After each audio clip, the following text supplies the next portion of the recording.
Hey, what's up, everybody? Happy Halloween, October 31st. How's it going?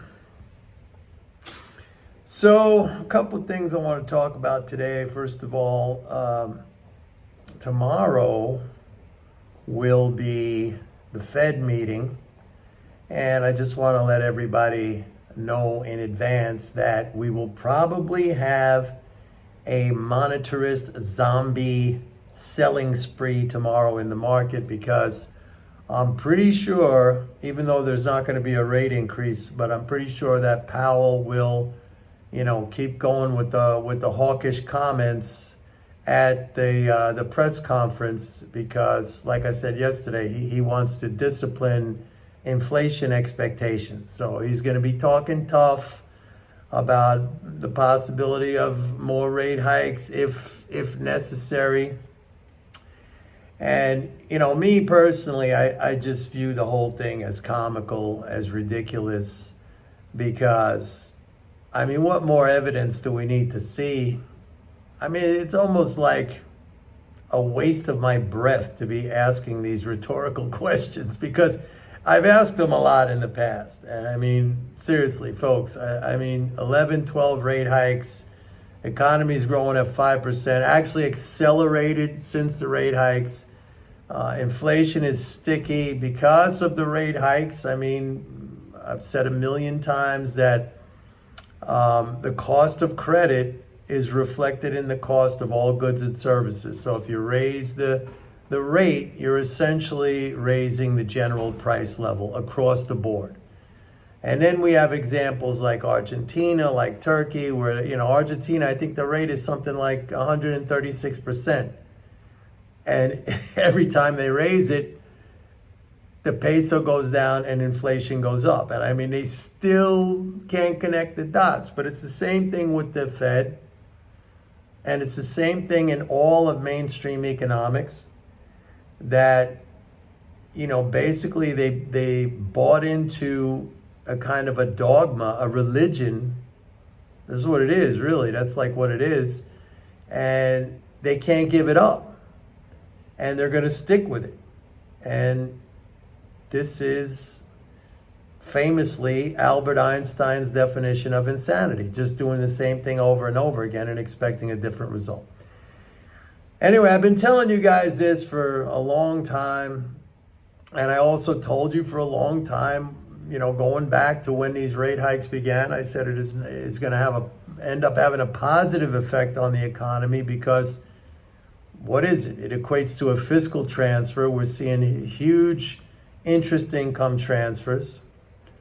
And that's what's happening. That's what's keeping. I saw an article just, I think it was yesterday, maybe in the Wall Street Journal, I forgot, but, one of these financial publications, where they said, here, 5 things that are keeping Americans spending.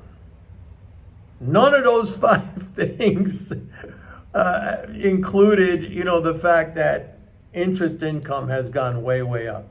The only time we hear anything about interest income or interest payments is when it is framed in a way that kind of depicts it as this negative burden, this massive burden for the government. Again, this is the single variable analysis, where all these people, they look at one side of a balance sheet and they completely ignore, they're ignorant of the other side. Like I've always said, if someone pays higher interest, someone's receiving higher interest, right? That's double entry accounting. For every debit, there's a credit. For every liability, there is an asset. But economics apparently doesn't pay any attention to accounting. And that's unfortunate for the people who buy into this single variable approach. It's not unfortunate for me. It's not unfortunate, I don't think, for my subscribers. And judging from, the nice emails I get and even comments here on this channel, I don't think it's unfortunate for you guys either. Anyway, along those lines, Let me mention one more thing. Tomorrow is November 1st. So that's a first of the month payments day. That's a big positive fiscal flow day. You know, you have Medicare, Medicaid, military pay, veterans benefits, disability, all those things. You know, that's like a 95 billion flow, leading flow, and it's like a 65 billion net flow. So that's a strong day. And that's going to put us, you know, I said we have to recover that gap from last year. We're about 55 billion below in terms of the deficit. The deficit is 55 billion lower now than where it was last year. We need to see that recovered in order for the market to make new all-time highs. And I believe that it will. All right, let me segue into something else, which is not really going to be a big segue. By the way, I wonder if I can do this video without the yappy dogs out there. So I'm going to try it. So far, so good. So I've been doing a lot of these commentaries recently, not on purpose. They just keep popping up. I mean, I did one on Paul Tudor Jones, the guy with 3 names, who doesn't understand economics. I did it with Ray Dalio. Maybe Ray needs to add another name in there to get into that 3-name club. You know, and he's totally on the wrong side of understanding. And today I saw comments that were made by Stanley Druckenmiller. And it's almost like one of my subscribers says, Mike, it's almost like he has 3 names. It's true, especially if you pronounce it like Stanley Druckenmiller. And he said something, and I'm going to go through it. He said, you know, that Janet Yellen, who's the Treasury Secretary, made the biggest blunder in U.S. Treasury history. And that blunder was the fact that when rates were really, really low, she didn't lock in the rate. Okay? Lock in the rate for the government.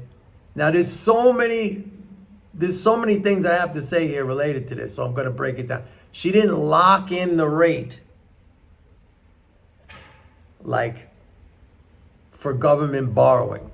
First of all, let me just refresh your memory from the video I made yesterday.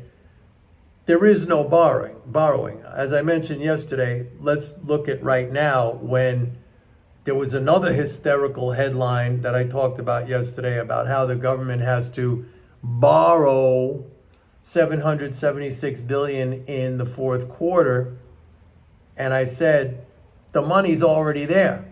There's $3.2 trillion in reserves held by Federal Reserve banks. How did the $3.2 trillion get there? It got there from government spending. So when the Treasury sells bonds now, all it's doing is an asset swap in the economy. It's adding bonds and taking out reserves. The amount of financial assets in the economy has not changed one iota. And as a matter of fact, it actually increased because bonds earn a higher interest rate than reserves. So number one, she didn't have to lock in a rate. But anyway, Druckenmiller goes on to say, every Tom, Dick, and Harry, literally those were his words, every Tom, Dick, and Harry refinanced their mortgage when the rates were down at 0 or whatever it was. So right there, he's conflating a household, a person, with a sovereign currency issuing nation, government, okay? Apples and oranges, 2 different things, all right? He thinks like, since in his mind the government borrows like a homeowner or someone who's trying to buy a home, you got to lock in a rate to keep your payments low. All right. Whatever the rate is has absolutely zero impact on the ability of the government to run, on the ability of the government to spend. And by the way, the government, the rates are set by the Fed, and I'm going to get into that in a minute. And again, that also ties in with what I said earlier, that the Fed believes, and those on the FOMC believe, and basically all of mainstream economics believes, that higher interest rates are the tool to squash inflation, when in fact, again, we don't see any evidence of that. And as a matter of fact, we see the opposite, not only here, but all over the world. Like I mentioned, Argentina, Turkey, stuff like that. But let's work through this assertion by Stanley Druckenmiller. Let's just, as an exercise, let's see what would happen if Yellen actually tried to lock in the rate. Okay? Now, if Yellen tried to lock in the rate, let's say lock in the rate for government expenditures for the next 30 years, let's say. And some of these people, I don't know if he said it, but I've seen some of these people say we should issue 100, when the rate is low. Jim Cramer said it. When the rate is low like that, we should issue 100-year bonds. It's ridiculous. But let's say Stanley Druckenmiller thinks they should have locked in government financing, which again, it has nothing to do with the ability of the government to spend. But let's just go with it. So you want to lock it in up front for the next 30 years. So that would mean that Yellen would have to sell the equivalent of 30 years issuance of government securities. Okay? We're already selling something like what 19, 20 trillion a year, something like that, of bonds. They would have to sell 30 years up front. What that would do would be completely eliminate all reserves in the banking system, and it would put the entire system into insolvency very quickly. You wouldn't even get anywhere near that 30-year amount of issuance before you would put the entire banking system into insolvency. Now he doesn't understand this. And this is the problem when you confuse a household or an individual which does not have the power to issue currency with a government that does, or an entity that does. If Yellen were to try to lock in that rate, and again, it's a completely needless and unnecessary thing. It has no impact. The rate has no impact on the ability of the government to function. But if she tried to do that and to issue, this tsunami of securities up front to kind of, fund in advance, and again, there's no inability of the government to make payments. But following along with Druckenmiller's, idea, it would wipe out not just the United States banking system, pretty much the global banking system. Okay? Because there's a lot of foreign entities with dollars on, at the Fed. It would wipe out the global banking system completely. Okay? And by the way, it would also wipe out everybody's bank account. Everybody's bank account wiped out. So this is the kind of stupidity that we see on a regular basis. Now, all these guys are rich, and I've explained in the past why these guys are rich. Guys like Paul Tudor Jones, guys like Ray Dalio, guys like Druckenmiller, they're all rich. But I've explained in the past why they're rich. They are very smart in a certain way. Their genius, for lack of a better word, has to do with their ability to get people to give them billions and billions of dollars to play with. It has nothing to do with their understanding of anything, because they don't. They don't have an understanding with anything. And believe me, you can think of me as an insider in the sense that, I belonged to 4 different exchanges. I was a floor trader. I actually managed money for a while for Paul Tudor Jones. I was in the pits in New York and Chicago. I knew the game, and I knew how certain people use the game. A lot of these guys, well, in the case of these hedge fund guys, as I've said in the past, that really got rich from this management fee. Again, if you're managing $20 billion like Paul Tudor Jones, I don't know how much Druckenmiller manages, but let's say Paul Tudor Jones, and you get 2%, that's $400 million every year, regardless of what your performance is. In 2.5 years, you're a billionaire. And if you only make, let's say you make a 5% return, because that's what you could do right now, just putting your money like in T-bills. All right, 5% return, that's 2 billion, and then you get 20% of that. That's another 400 million. So like 800 million a year, in a year and a half, you're a billionaire. You don't really have to make any money. That's why these guys are billionaires. I guarantee you, if their money came from performance alone, you'd never hear of these guys. They wouldn't be on anybody's rich list. Because look, I keep pointing out how they are clueless about these things. I mean, Druckenmiller talking about how the government has to lock in a rate is completely silly and ludicrous. And if that was ever tried, like I said, it would wipe out basically the entire global financial system.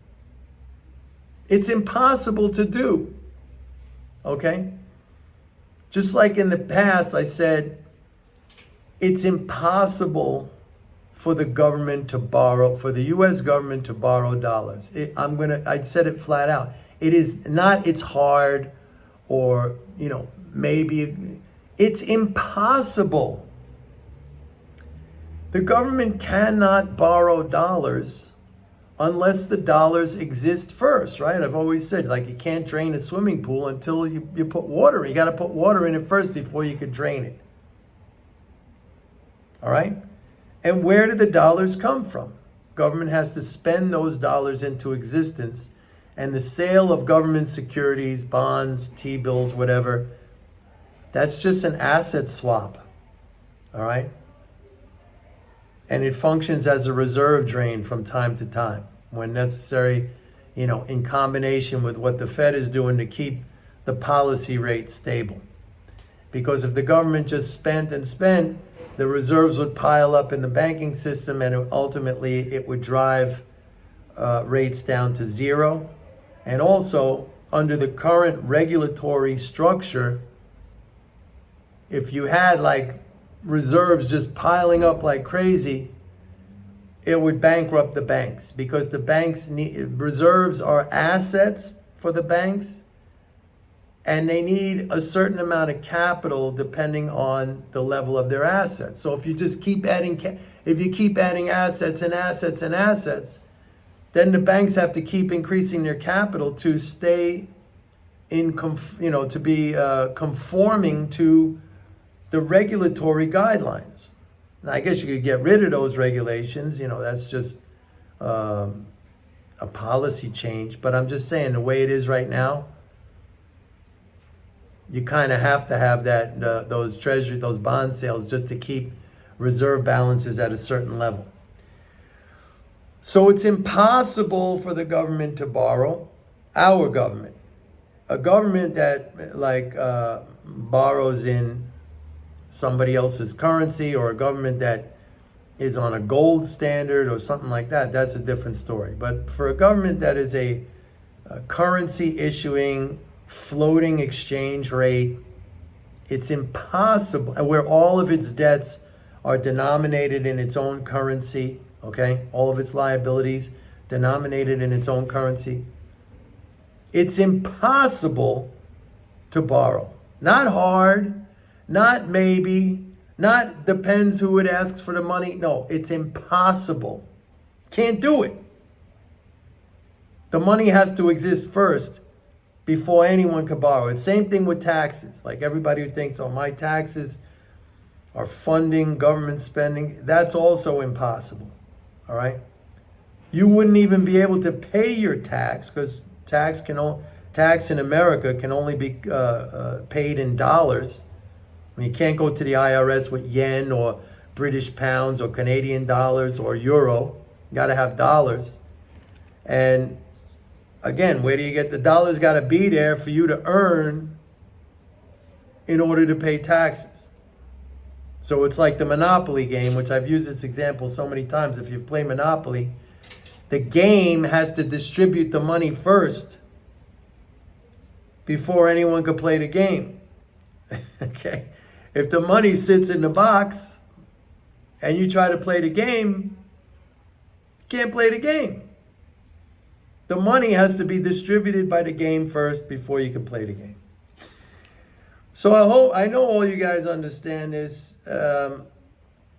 It's not fun to point out like these big shots and how stupid they are, how clueless they are. They're not really stupid. I mean, they're highly educated, but just like how they're just blind to, the reality, basically.